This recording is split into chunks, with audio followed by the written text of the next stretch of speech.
फिर बस वही कि टीचर है, मर्यादा में रहना पड़ता, नहीं तो वर्ड तो अच्छे अच्छे हैं हमारे पास। चलिए क्वेश्चन 1 देखिए,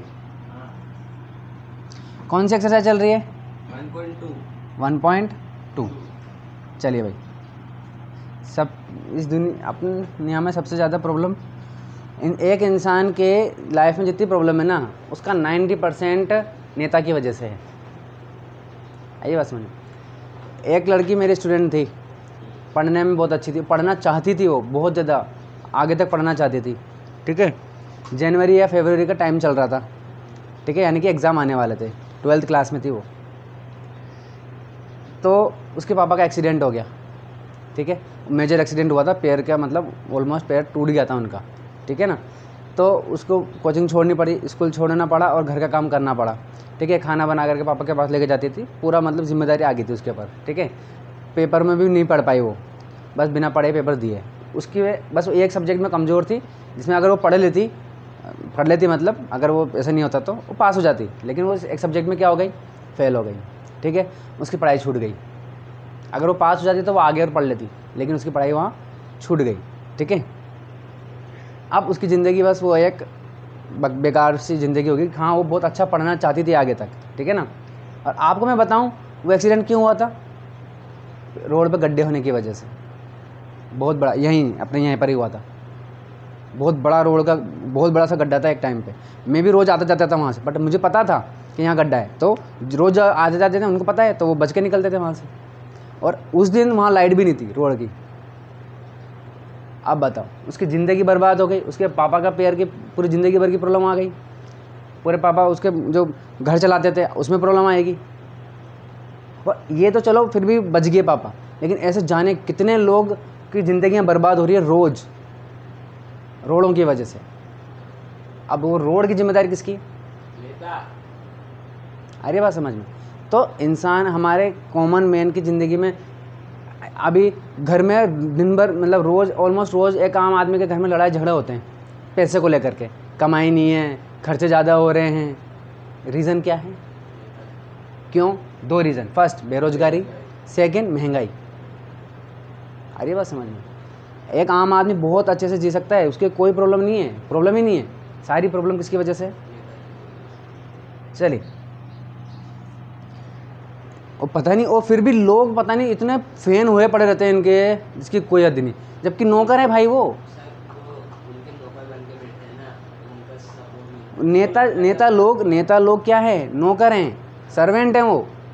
फिर भी पता नहीं लोग भाई, पता नहीं क्या ही मिलता है उनको वहाँ जाकर भीड़ में, ऐसो परेशान धूप में, और पता नहीं क्या, मतलब क्या मिल गया तुमको? तुम अपना टाइम वेस्ट, अरे तुम अपनी स्किल बढ़ाओ ना, उससे अच्छा तो है। हद, मतलब इतना कॉमन सेंस नहीं है जिसकी कोई।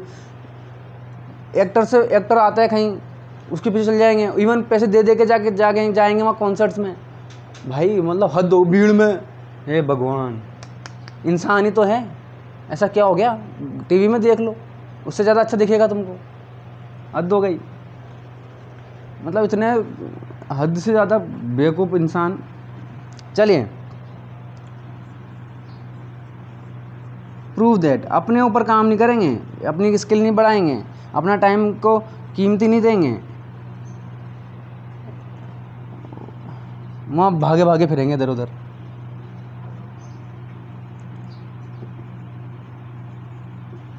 ठीक है, चलिए हमें क्या करना है, रूट 5 को क्या करना है, इरेशनल प्रूव करना है। चलिए तो देखते हैं सॉल्यूशन कैसा है इसका। तो देखिए, इसका सॉल्यूशन सिर्फ एक ही मेथड से हो सकता है, जिसका हम बोलते हैं कॉन्ट्राडिक्शन मेथड। क्या बोलते हैं? Contradiction method. कॉन्ट्राडिक्शन मेथड क्या होता है? कॉन्ट्राडिक्शन का मतलब होता है विरोधाभास। क्या होता है? विरोधाभास, यानी कि विरोधी, अगेंस्ट हो जाना कोई चीज़। ठीक है, बात समझ में आ गई भाई? ये बिल्कुल ऐसे है कि आप कह रहे हो कि मैं उल्टे पेडल मारूंगा और साइकिल चल जाएगी, ठीक है, और आपने उल्टे पेडल मारे और आप क्या हो गए? गिर गए। तो गिरे क्यों? क्योंकि आप, हाँ साइकिल चलेगी नहीं तो गिर जाएंगे ना अपन। तो गिरे क्यों भाई? क्योंकि आपने गलत सोच कर चलाया, आपको सीधे चलाना चाहिए था। बात समझ में आ गई? बिल्कुल ऐसे। तो इसको हमको इरेशनल प्रूफ करने का और कोई मेथड नहीं है। इसको कैसे करेंगे हम, इसको ये से करेंगे, हाँ, यानी कि इसको पहले हम क्या मानेंगे, रेशनल मानेंगे, ठीक है। आप रेशनल मान लो भाई, अगर रेशनल होगा तो सही सही आंसर आएगा, लेकिन अगर हमने गलत मान लिया तो आंसर भी गलत आएगा। बात समझ में आ गई। चलिए, फर्स्ट थिंग तो ये हो गई हमारी। सेकंड थिंग देखिए, अगर मैंने कोई भी रेशो लिखा है A/B, इस रेशो को लिखने का मतलब आपको याद, अगर कल याद होगा तो आपने एक मैंने बोला था आपसे कि रेशनल नंबर का एग्जांपल बताओ, उसमें से आपने क्या बताया था, एक बताया था 2/6, ठीक है, एक ये बताया था। तो जैसे ही मैंने 2/6 लिखा था, आपको मैंने क्या कर दिया था, इसको कट कर दिया था। आगे बात समझ में, ये हो गया 1/3। अब क्योंकि हमारी बहुत ज़्यादा प्रैक्टिस है तो हमें पता चल जाता है कि ऐसे नहीं लिखना है, या कट रहा है कट कर दो फटाफट, ठीक है ना, क्योंकि रेशो जो है वो हमेशा इस तरीके से लिखा जाता है, जब तक कट रहा है तब तक काटना है, ठीक है ना, जब तक तोड़ेंगे नहीं तब तक छोड़ेंगे नहीं, ठीक है ना, तो बिल्कुल वाली कंडीशन है। तो रेशो लिखने का मतलब ही यही है कि अगर मैंने ये लिख दिया मान लीजिए A/B, तो इसका मतलब ये है कि आगे नहीं कट रहा है, ठीक है ना, सिंप्लीफाई फॉर्म में ही एकदम। आपने छोटी क्लास में क्वेश्चन पढ़े होंगे, सिंप्लीफाई ऐसे करके लिख देते हैं वो, यानी कि इसको सिंप्लीफाई कीजिए, तो हम जब आंसर आने लगता है तो ऐसा आ जाता है, उसको भी हम सिंप्लीफाई करना होता है, कट करके ऐसे लिखना होता है, ठीक है। तो ये कैसी, अगर हमने कोई भी रेशो लिखा हुआ है, इसका मतलब क्या है, वो किस फॉर्म में है, सिंप्लीफाई फॉर्म में है। और सिंप्लीफाई, अब देखो अभी आया था 1/3, क्या आया था 1/3। अब आप अगर मैं इसको ऐसे लिख दूँ 1 और 3, बताइए ये पेयर क्या कहलाएगा। देखिए ये पेयर है कोप्राइम का, ठीक है ना, क्योंकि ये और किसी नंबर से डिवाइड नहीं हो रहा है। कोप्राइम कल पढ़ा था हमने, कोप्राइम किन किन नंबरों से मिलकर बनता है, या तो 2 प्राइम नंबर ले लो, या फिर कंटिन्यू जो कंसेक्यूटिव नंबर ले लीजिए, ठीक है ना। तो ऐसा क्यों ले रहे हैं, क्योंकि वो और किसी नंबर से नहीं कटेंगे, जैसे कि मान लीजिए 3 और 7 ले लिया, है ना। अब ये सिर्फ और सिर्फ एक से ही कटेंगे, एक के अलावा किसी से भी नहीं कटेंगे, ठीक है ना। तो इसका मतलब ये है कि अगर कोई रेशो लिखा हुआ है तो वो फर्स्ट पॉइंट आप ये बोल सकते हो कि ये सिंप्लीफाई फॉर्म में है, ठीक है। सेकंड पॉइंट आप ये बोल सकते हो कि दे आर कोप्राइम। बात समझ में आ गई। और इन दोनों का मतलब एक ही है, आप चाहे ये लिखो चाहे ये लिखो। वैसे अगर आप ये लिखते हो तो ज़्यादा इफेक्ट पड़ता है, लगता है कि हाँ बच्चे को क्या है, नॉलेज है, ठीक है ना। तो कोप्राइम है, बात समझ में आ गई। और कोप्राइम अगर आपने लिख दिया कि दिस रेशो या these numbers are coprime, it means वो और किसी नंबर से नहीं कटेंगे, सिर्फ और सिर्फ एक ही नंबर से कटेंगे, यानी कि एक से कटेंगे ओनली। चलिए इतनी नॉलेज भी हमारे को हो गई। अब देखिए अब होगा क्या इसमें, अब इसमें यह होगा कि हम सबसे पहले इसको क्या करेंगे, P/Q को फॉर्म में मान लेते हैं। वेरी गुड, के इसको मान लेते हैं let √5 is a rational number, ठीक है। चलिए, अरे वो गीला हो गया ना, चलिए स्लिप हो रहा है। देखिए फ्रिक्शन का एग्जांपल आ गया आपके पास। ये अगर लिखा हुआ है फ्रिक्शन की वजह से, यहाँ फ्रिक्शन कम हो गया क्योंकि ये गीला हो रहा है थोड़ा सा, तो लिखाई में नहीं आया, ठीक है ना। चलिए, तो लेट √5 इज़ अ रेशनल, यहाँ पर नंबर लिखा हुआ है। चलिए, इसका मतलब क्या है, अगर ये रेशनल नंबर है तो क्या होगा भाई, इसको हम कैसे लिख सकते हैं, √5 को हम कैसे लिख सकते हैं, P/Q की फॉर्म में लिख सकते हैं। अच्छा, P/Q लिखूँ या A/B लिखूँ, P/Q लिख दें, चलिए ठीक है, लिख दिया। अब इसका मतलब अगर हमने रेशो में लिखा, इसका मतलब क्या,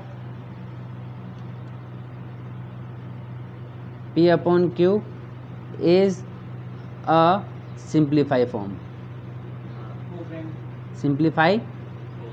is in a simplify form, ठीक है। और हम क्या लिख सकते हैं, P/Q आर कोप्राइम, ठीक है। और ये लिखने का मीनिंग क्या हुआ, ये लिखने का मीनिंग ये हुआ P and Q both are divisible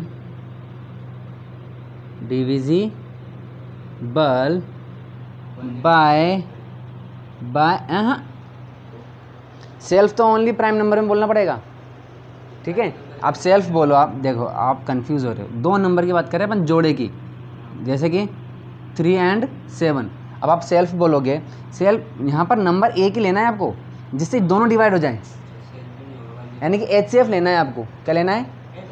HCF क्या होता है? 2 नंबरों का ऐसा एक नंबर जो दोनों को डिवाइड कर दे।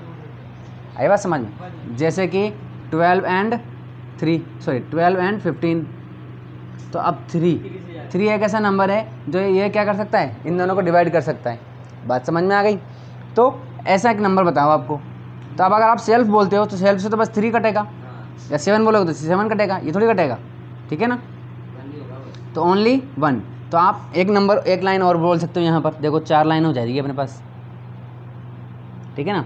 कि P and Q both are divisible by only 1, ठीक है। फर्स्ट पॉइंट तो ये हो गया अपना, है ना। सेकंड पॉइंट ये हो गया। और आप ये भी बोल सकते हो यहाँ पर कि द HCF किसका भाई? P और Q का इज इक्वल टू 1, ठीक है ना। तो रेशो में लिखने का मीनिंग ही यही है, ठीक है। अब ये तीनों पॉइंट लिख दिए, इसका मतलब आपके पास फुल एकदम ओवरलोडेड नॉलेज है, ठीक है।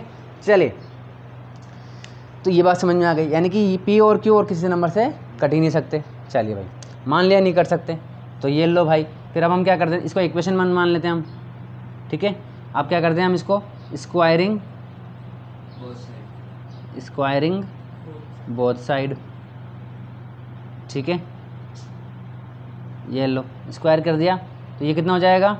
5 हो जाएगा, ठीक है, ठीक है ना। याद रखना √5 यानी कि रूट में कोई सा भी नंबर, ठीक है, इंटू रूट, उसी को इससे इंटू करेंगे तो क्या हो जाता है, रूट से रूट कट जाता है, क्या हो जाता है, 5 आ जाएगा। या फिर इसको ऐसे भी लिख सकते हो, √5 का स्क्वायर इज इक्वल टू 5।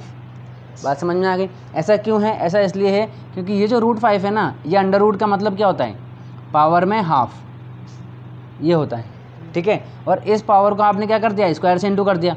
तो पावर को स्क्वायर से इंटू, इसको हाफ को 2 से इंटू करोगे तो ये क्या हो जाएगा, 2/2, 2 से 2 कट जाएगा, बचा क्या, 5। बात समझ में आ गई? चलिए,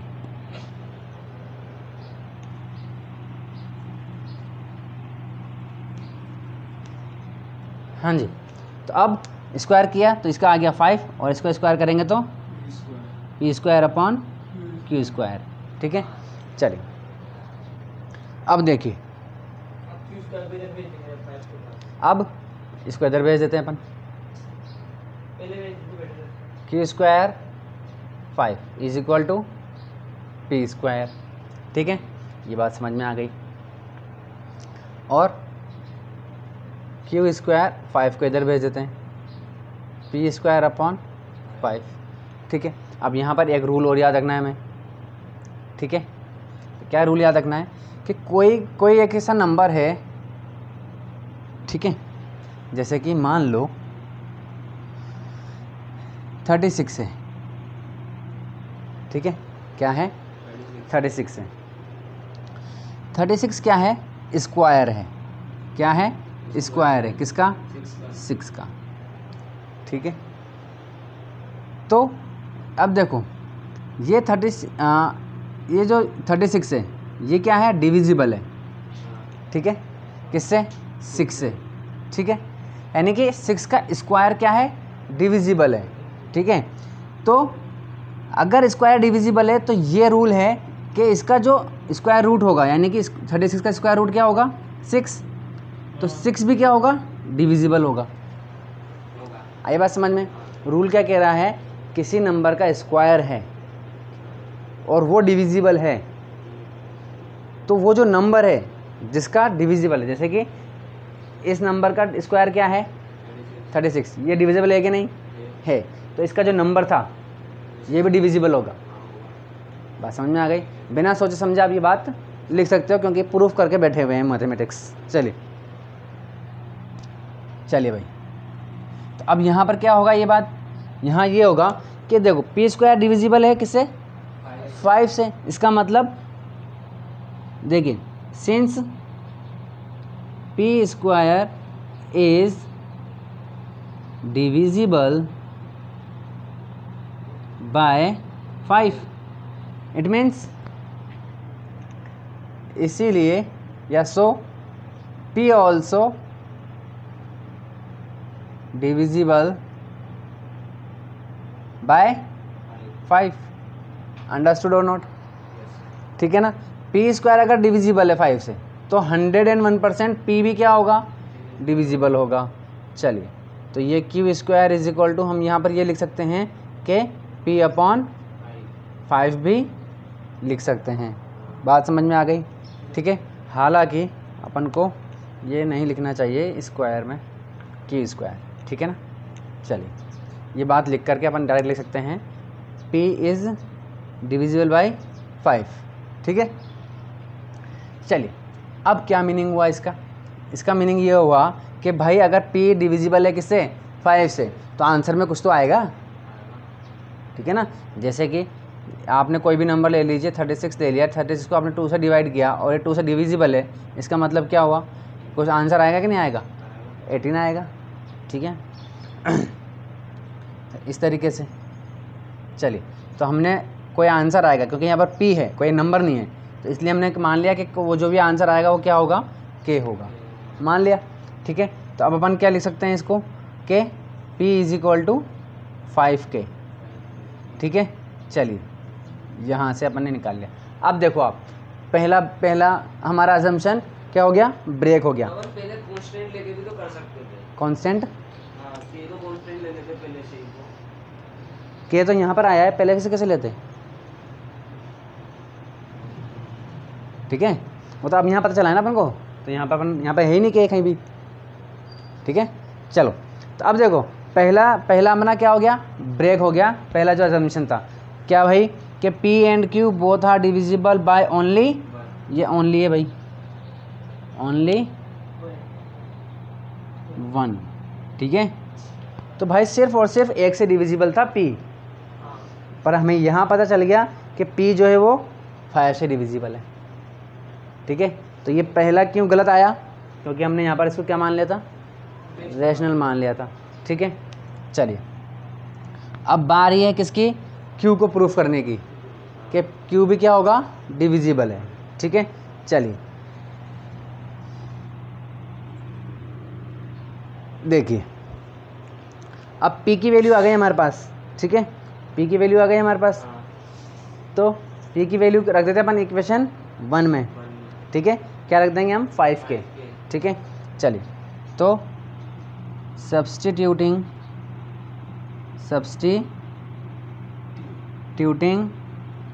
द वेल, पुट करना, रखना, ठीक है ना। आपने कबड्डी देखा कभी मैच, वो टीवी में जो आता है ना, इंटरनेशनल मैच, उसमें देखना, उसमें सब्स्टिट्यूट लेते हैं वो लोग, किसी की जगह पर दूसरे को रखना, ठीक है। चलिए, वो सब्स्टिट्यूट ले लेते हैं वहाँ पर। चलिए, तो substituting the value of P in equation first या 1। चलिए, तो फर्स्ट क्या है हमारे पास equation, √5 is equal to P upon Q। √5 क्या है, तो क्या हो जाएगा, P की वैल्यू रख देंगे, P क्या है हमारे पास, 5K अपॉन में Q। अब स्क्वायर कर देंगे, स्क्वायरिंग बोथ साइड, ठीक है ना। ये हो गया, बोथ साइड लिखा हुआ है यहाँ पर, दिख रहा है नहीं दिख रहा आपको, हाँ शाबाश। तो यहाँ लिखा हुआ है बोथ साइड, स्क्वायर कर दिया तो ये कितना हो जाएगा भाई, 5 हो जाएगा।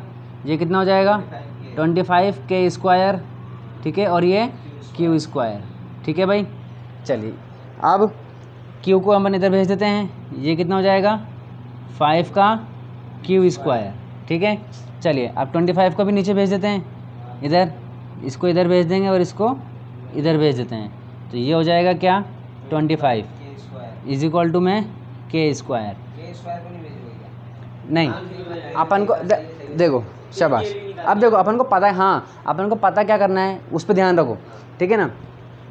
हमें किसी भी कंडीशन में ये निकालना है कि P/5 आ जाए, हाँ। ये चाहिए हमें P/5 और Q/5 आ जाए। ठीक है, चलिए तो देखो 5 से ये कट गया, हाउ मेनी टाइम्स, 5 टाइम्स, तो ये हो जाएगा क्या, Q²/5 इज इक्वल टू में क्या, K²। इससे कोई मतलब ही नहीं है, हमें तो बस ये चाहिए था। ठीक है, अब देखो, अब अपन जानते हैं कि P² इज डिविजिबल बाय 5, इसका मतलब Q² is divisible by 5, then it means Q also divisible by 5। ठीक है, तो ये लिख देंगे अपन यहाँ पर। ठीक है भाई, तो ये हो जाएगा Q/5 और ये पूरी लाइन वापस यहाँ पर लिख देंगे, ये 2 लाइन वापस यहाँ पर लिख देंगे। दिख रही है कि नहीं दिख रही है, दिख रही है। तो बस P की जगह क्या करना है, Q करना है। ठीक है, तो अब यहाँ से हमने प्रूफ कर दिया भाई कि P also divisible by 5 and Q also divisible by 5। It means जो हमने यहाँ पर माना था कि ये दोनों सिर्फ और सिर्फ किससे डिविजिबल होने चाहिए, 1 से, बट हमें प्रूफ करते करते क्या आ गया कि दोनों 5 से और से डिविजिबल है, और ज़्यादा डिविजिबल है। इट मीन्स ऐसा क्यों हुआ, इट हैपन्स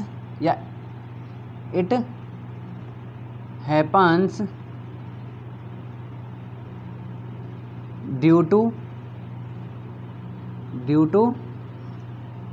wrong assumption।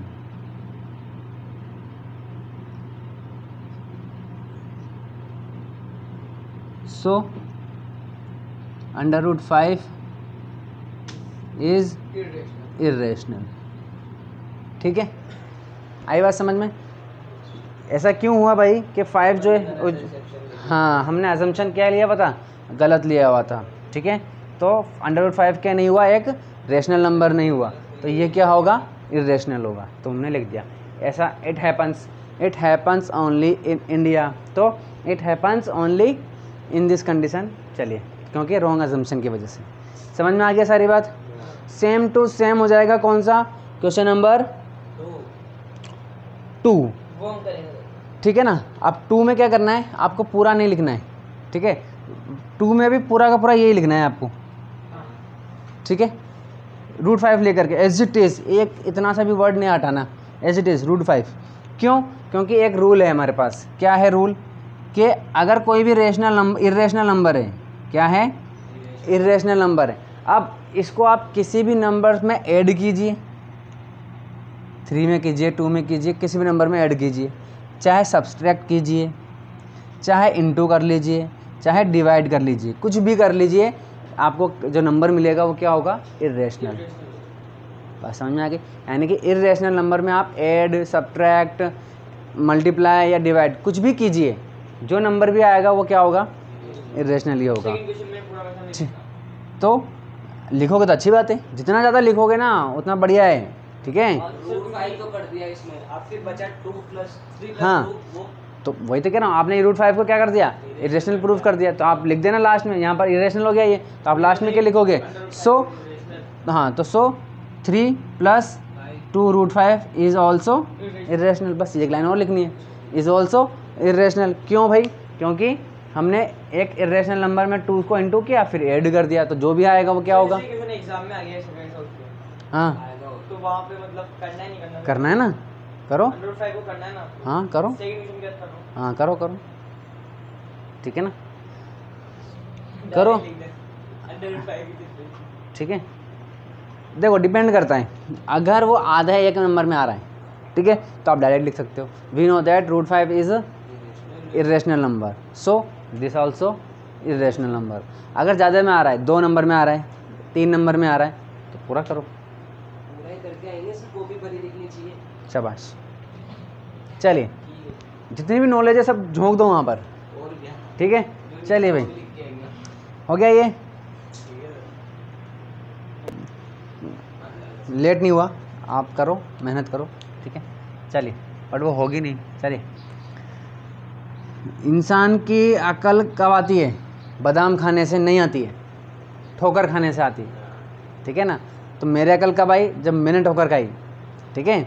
इन्होंने बचपन में खा ली होगी, नहीं खाई अभी, 9th में आगे खाई है, तो इसलिए वो संभल गए। चलिए, इन्होंने अभी तक खाई नहीं है, ये पता नहीं कब। चलिए, हाँ तो वही वाली बात है। चलिए इंट्रोडक्शन देख लेते हैं इसका। देखिए भाई प्रोबेबिलिटी है ना, प्रोबेबिलिटी एक ऐसा चैप्टर है, अगर आप आगे जा कर के बीएससी करते हैं, ठीक है, तो उसमें आएगी प्रोबेबिलिटी, ठीक है ना, बैचलर ऑफ साइंस करते हैं तो, ठीक है ना, तो इंजीनियरिंग में नहीं आती प्रोबेबिलिटी, ठीक है ना।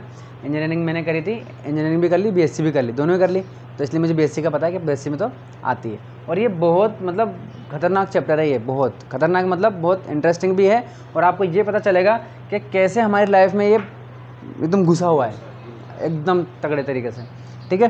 प्रोबेबिलिटी का मतलब हुआ संभावनाएं, ठीक है, चांसेस, संभावनाएं, वेरी गुड, चांसेस, कि कितने चांस है भैया।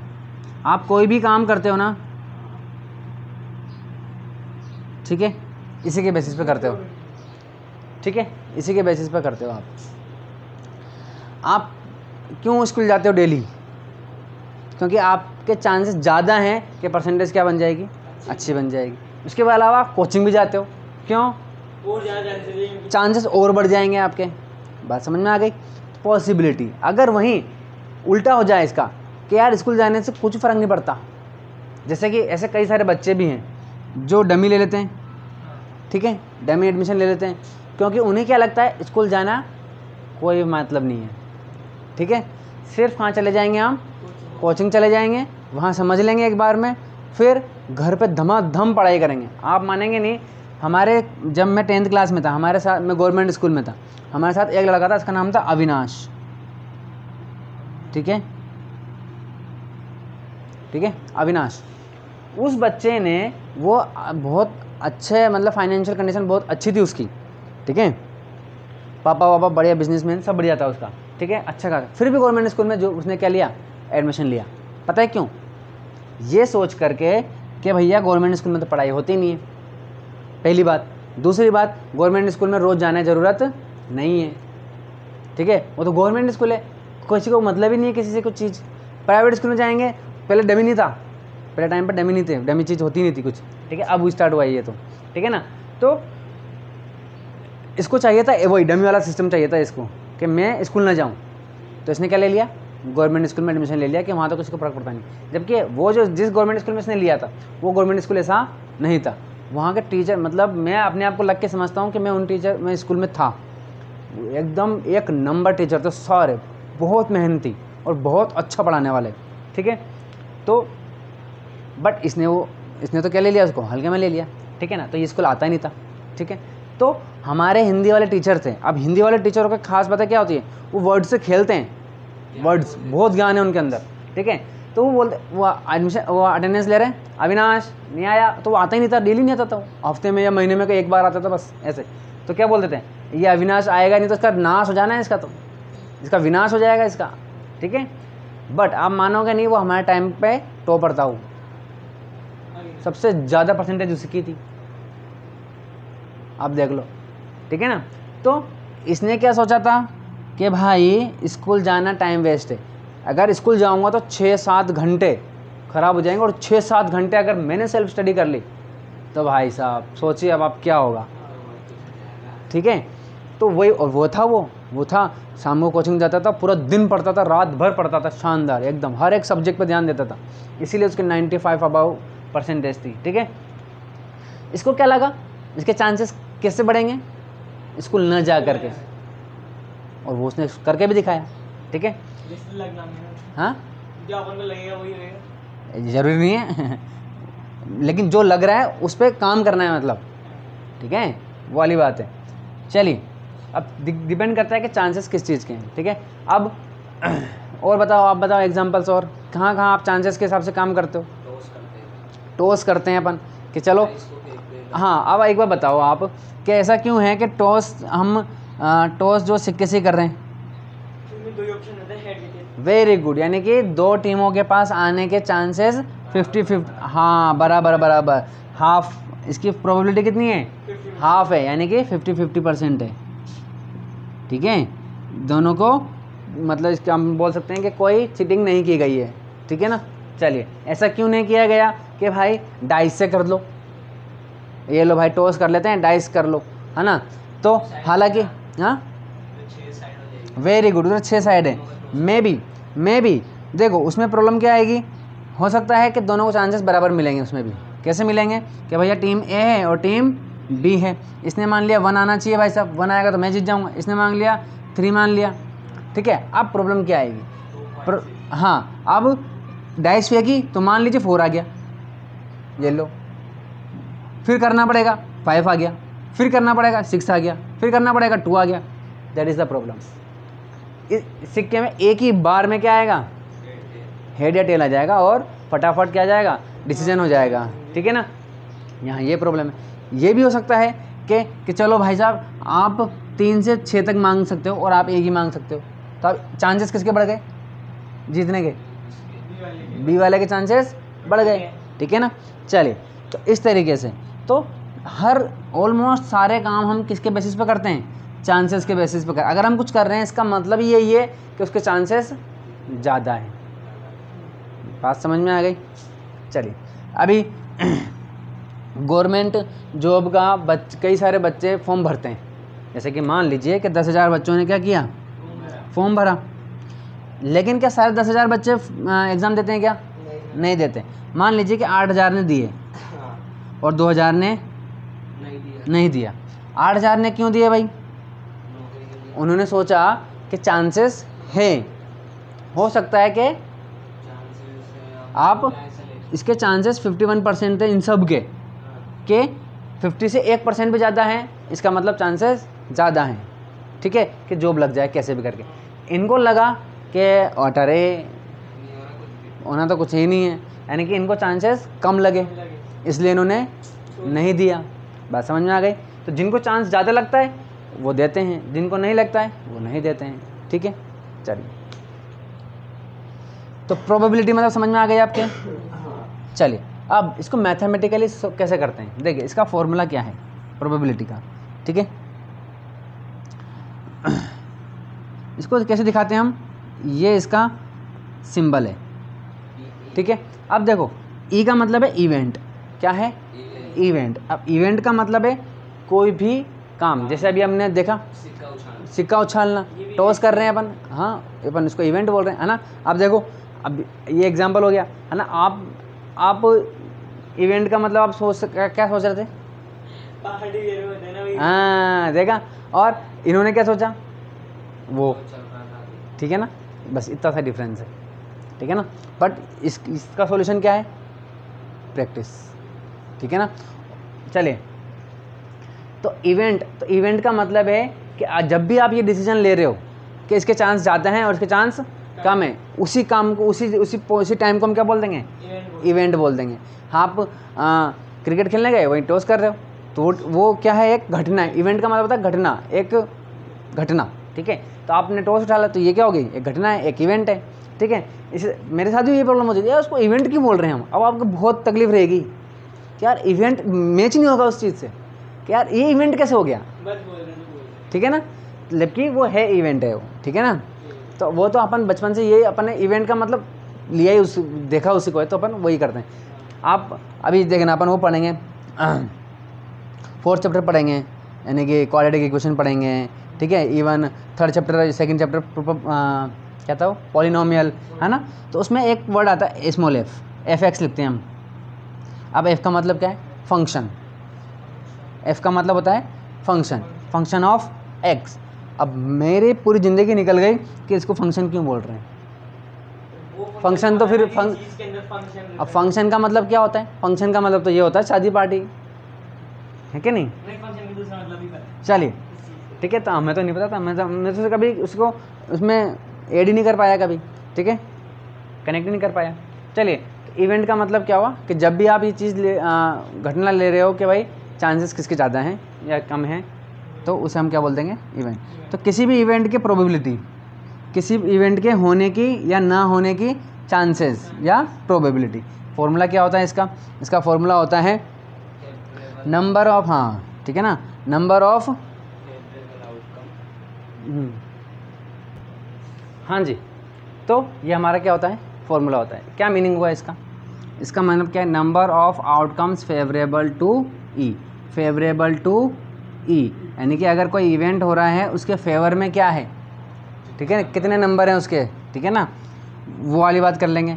और all number of all possible outcomes of the experiment, यानी कि जो भी इवेंट हो रहा है हमारा उसमें टोटल पॉसिबिलिटीज़ क्या हैं, ठीक है। जैसे कि अगर हम बात करें डाइस की, डाइस पता है ना सबको, चलिए पास से। अच्छा, डाइस की शेप क्या होती है, स्क्वायर, क्या, हाँ क्यूब, है ना, क्या क्यूबोइडल भी होती है क्या, लंबा सा रेक्टेंगल जैसा, नहीं होती। महाभारत देखिए, मामा शकुने के पास कैसे शेप की होती है, लंबी सी, ठीक है ना, पोबारा। चलिए तो देखिए भाई, डाइस देखिए, तो डाइस में क्या होते हैं, 6 नंबर होते हैं, 1 होता है, 2 होता है, 3 होता है, 4 होता है, 5 एंड 6, ठीक है। अब आपने बोला कि भाई आपने एक भी कोई एक नंबर चूज़ कर लिया, 2 चूज़ कर लिया, ठीक है ना, तो अब आपका क्या हो गया, number of outcomes favourable to E, तो ये कितना हो जाएगा 2, ठीक है, यानी कि 1 का मतलब एक ही नंबर है ना ये, ठीक है ना, ये नंबर कितने हुए, एक नंबर हुए, ठीक है ना, एक का मतलब ये वाला एक नहीं है, ठीक है, 2 जो है वो एक नंबर हो गया, ठीक है। और ये टोटल कितनी पॉसिबिलिटीज है हमारे पास, 6 है, तो ये 6 हो गई, यानी कि 6 में से चांस है सिर्फ एक ही है 2 के आने का, ठीक है। अगर इसको परसेंटेज में करना चाहें हम तो कैसे करेंगे भाई, 100 से इंटू कर देंगे और परसेंट लगा देंगे, ठीक है। 6 से इसको डिवाइड कर देंगे अपन, कितने बार जाएगा, 1 बचेगा, 4 फिर 3, ठीक है, फिर क्या बच जाएगा 36, 4 फिर 3 3 आता रहेगा, ठीक है, यानी कि सिर्फ और सिर्फ 13.33% चांसेस हैं 100 में से, ठीक है। चलिए, वैसे ही अगर आपने, है ना, वैसे ही अगर आपने बोल दिया कि नहीं मैं तो 2 नंबर लूँगा, 1 भी लूँगा और 2 भी लूँगा, ठीक है, तो हो सकता है ना। आपने देखा होगा, कई मूवीज़ देखी होगी आपने, वो क्लब्स होते हैं, है ना, वो फेंकते हैं, वो गोल गोल घुमाते हैं ऐसे करके, है ना, तो लोग नंबर लगाते हैं, फिर ये नंबर आना चाहिए, ये नंबर आना चाहिए, है ना। तो देखो, अब मान लीजिए डाइस वाला नंबर, तो एक बच्चा क्या करता है, या एक इंसान ने क्या करा कि 50 रुपये लगा दिए किस पे, एक नंबर पे, 50 रुपये लगा दिए 2 नंबर पे। उसको क्यों लगाए ऐसे, क्योंकि वो सोच रहा है कि मैं भी ज़्यादा लगाऊंगा, ज़्यादा नंबर पे लगाऊंगा तो कहीं ना कहीं तो जीतूंगा, है ना। ऐसे ही करके उसने क्या कर दिए, छप्पे लगा दिए ये लोग, तो अब तो एक तो आएगा ही सही, ठीक है ना। क्या ऐसा पॉसिबल है, ऐसा 1 2 3 4 5 और ये 6, ठीक है। अब बताओ उसको फ़ायदा होगा कि नुकसान होगा, क्यों, क्योंकि अब देखो कितने लगा दिए उसने, 300 रुपये लगा दिए मतलब, ठीक है ना, 300 रुपये लगा दिए। अब जो शर्त है वो क्या है कि आपको डबल मिलेंगे, 50 लगाए जीतेगा एक ही, मिलेंगे कितने 100 रुपये, गंवा दिए उसने ज़्यादा, ठीक है ना, इसलिए सब पे भी नहीं लगा सकते, ही ट्रिक ऐसी है, ठीक है ना। चलिए, तो आप सब पे भी नहीं लगा सकते और कम पे लगाओगे तो चांसेस कम हो जाएंगे, बात समझ में आ गई।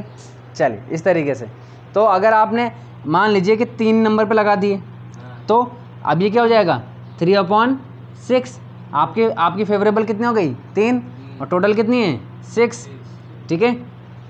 चलिए, तो अब इसको कट कर देंगे अपन, 1/2, चांसेस कितने हो गए 50%, हाफ हो गए, ठीक है।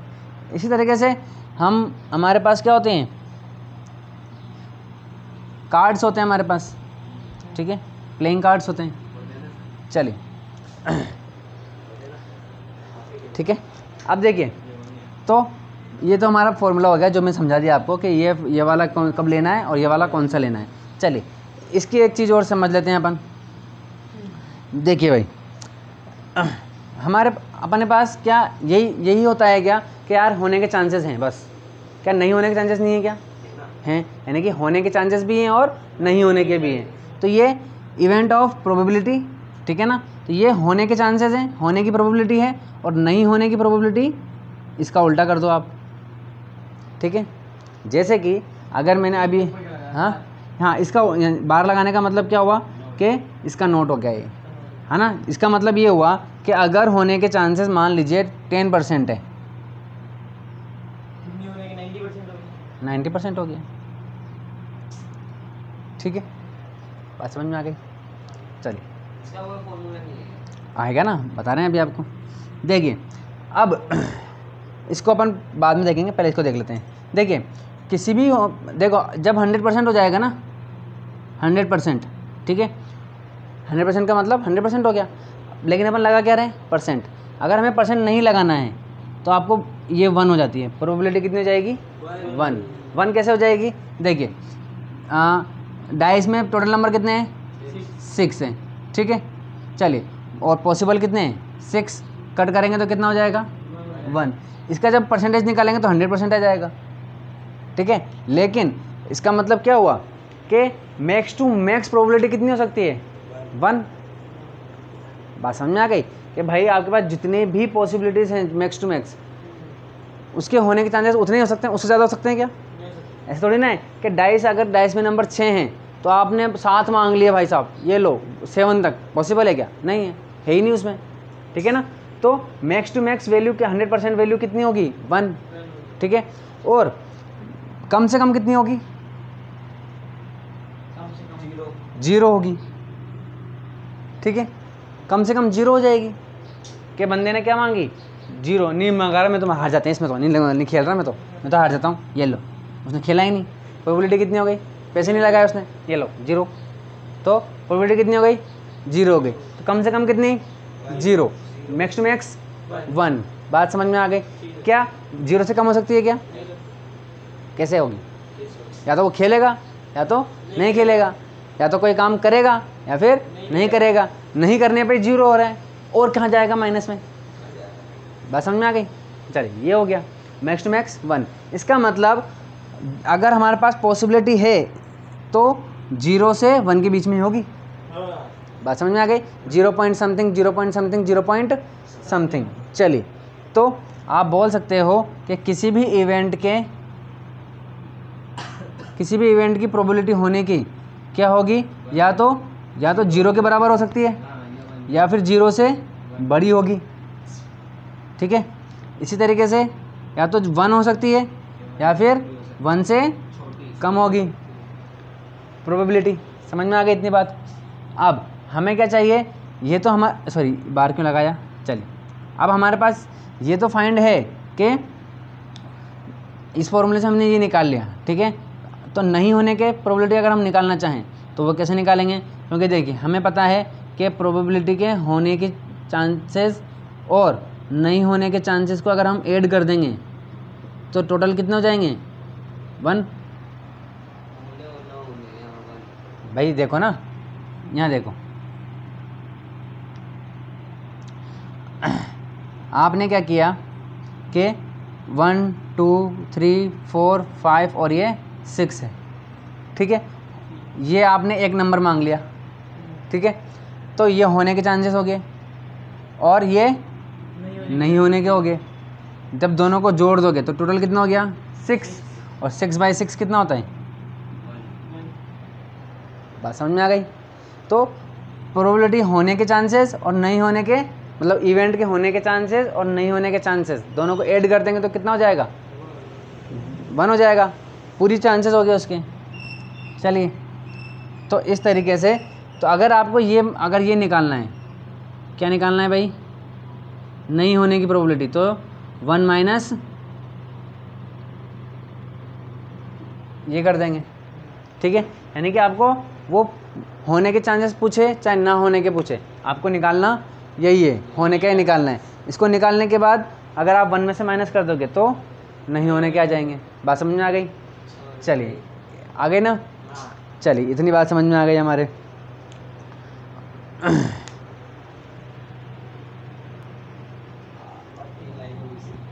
ठीक है भाई, इतना समझ में आ गया। अब अपन देख लेते हैं कार्ड्स क्या आते हैं, ठीक है। डाइस तो अपने देख लिया, ठीक है ना। कार्ड्स देखो, ये हो गया कार्ड्स। कितने टाइप के कार्ड्स होते हैं टोटल, 4 टाइप के होते हैं। टोटल कितने होते हैं, 52, ठीक है। ऐसे तो जापान में नहीं देखा तो क्या जापान के बारे में नहीं पता, बोलो। जापान नहीं देखा इसका मतलब जापान के बारे में नहीं पता। चलिए, तो देखिए ये हमारे क्या हो गए, 14 हो गए, सॉरी 4 हो गए, और टोटल कितने होते हैं 52। तो एक कितना कितना हो जाएंगे ये 13 ये भी 13, ये भी 13 और ये 13। देखिए इसमें क्या होता है, हाँ बता रहे ना। देखिए ये होता है हार्ट रेड कलर का, देखिए 2 रेड होते हैं हमारे पास, है ना, 2 रेड होते हैं और 2 ब्लैक होते हैं, ठीक है। चलिए, एक हार्ट होता है, एक डायमंड होता है, ठीक है ना। चलिए, क्या चीज़, ऐसा कुछ भी नहीं है कि पहले कौन आ रहा है, नंबर थोड़ी ना, ठीक है ना, इस तरीके से। और एक ऐसा होता है, ठीक है ना, हाँ फूल पत्ती होती है ये, ठीक है, इसको है ना, हाँ इसको क्लब बोलते हैं, ये क्लब है। और एक उल्टा हार्ट होता है हमारे पास, ऐसे करके ऐसा, है ना, इसको स्पेड बोल देते हैं, ठीक है। ये क्लब हो गया, बस यही जाना होनी चाहिए बस, ठीक है, ठीक है। फिर प्रोबेबिलिटी निकालते रहेंगे अपन, है ना। एक होता है एस, ठीक है, इसको एक भी बोल देते हैं या एस बोल दो, ठीक है, जो ए करके शो करता है यहाँ पर, है ना, ए लिखा होता है यहाँ पर, ये ए, ठीक है, तो उसको हम एस, हाँ 1 से लेकर 13 तक, देखिए 1 से लेकर 10 तक तो काउंटिंग होती है, 1 को अपन ए बोल देते हैं, ठीक है ना। इसके पास जे होता है, क्वीन होती है, जेकब, क्वीन और ये किंग, ठीक है ना। चलिए ये होता है, फिर जब क्वेश्चन आएगा तब और देख लेंगे, ठीक है ना। तो फर्स्ट क्वेश्चन करते हैं हम अपन, चलिए भाई क्वेश्चन नंबर 1 क्या कह रहा है। Question number 1, probability of an event plus probability of an event not E, ठीक है, ठीक है, फिल इन द ब्लैंक है फर्स्ट अपना, चलिए कंप्लीट कर देंगे इसको। तो फर्स्ट वाले में क्या कह रहा है ये कि probability of an event plus probability of not, ठीक है, कितना होता है ये 1 होता है, ठीक है, पढ़ा था अभी अपन ने। चलिए और क्या कह रहा है, the probability of an event that can not happen is such an event is called, देखो यही कह रहा है कि the probability of an event that can not happen, जो नहीं हो सकता उसकी प्रोबेबिलिटी कितनी हो जाएगी 0 हो जाएगी। ऐसा इवेंट जिसके होने के चांसेस कुछ भी नहीं है तो वो 0, और ऐसे प्रोबेबिलिटी को हम बोलते हैं इम्पॉसिबल इवेंट, ठीक है ना, हाँ इम्पॉसिबल, ठीक है ना, इम्पॉसिबल,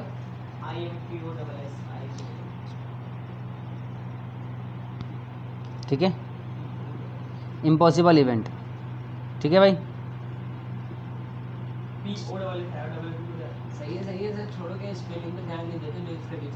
वेरी गुड, चलिए बात समझ में आ गई, वो देख लेना, मैं इसको देख रहा हूँ, हाँ इम्पॉसिबल इवेंट, ठीक है। चलिए थर्ड देखिए भाई क्या कह रहा है, the probability of an event that is certain to happen is, ठीक है भाई, ये जो कह रहा है तीसरे में कि ऐसी प्रोबेबिलिटी जो पक्का है कि ये होगी ही होगी, 100% है, तो उसकी प्रोबेबिलिटी कितनी हो जाएगी 1 हो जाएगी, ठीक है। और ऐसी वाली को जिसकी 1 होती है उसको हम बोलते हैं श्योर इवेंट। बात समझ में आ गई, यानी कि अगर आप कहीं पर आपने देख लिया कि इम्पॉसिबल इवेंट तो आप समझ जाना कि प्रोबेबिलिटी कितनी होगी 0, कहीं लिखा हुआ है श्योर इवेंट तो प्रोबेबिलिटी 1। चलिए भाई सर्टेन भी बोल सकते हैं। चलिए नेक्स्ट देखिए, the sum of probabilities of all the elementary events of an experiment is, भाई वही वाली बात आ गई, ठीक है ना, इवेंट, एलिमेंट मतलब इवेंट, ठीक है। क्या कह रहा है कि किसी कोई एक्सपेरिमेंट किया, कोई इवेंट किया, ठीक है, उसके जितने भी इवेंट्स हैं सभी को ऐड कर दिया तो प्रोबेबिलिटी कितनी हो जाएगी 1 हो जाएगी, ठीक है।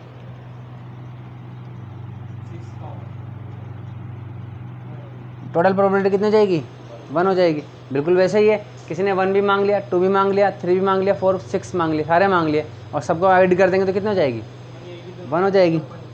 चलिए नेक्स्ट देखिए, the probability of an event is greater than or equal to 0 and less than or equal to 1। तो देखिए भाई, इसका मतलब ये है कि प्रोबेबिलिटी कहाँ से कहाँ तक हो सकती है, 0 से 1 तक, ठीक है। कि कोई भी इवेंट की प्रोबेबिलिटी जो है वो या तो 0 हो सकती है या फिर 0 से बड़ी हो सकती है, और 1 के इक्वल हो सकती है या फिर 1 से छोटी हो सकती है, 1 से छोटी हो सकती है, ठीक है। चलिए क्वेश्चन नंबर 2, ठीक है, ये हो गया हमारा 1। क्वेश्चन नंबर 2 देख लेते हैं।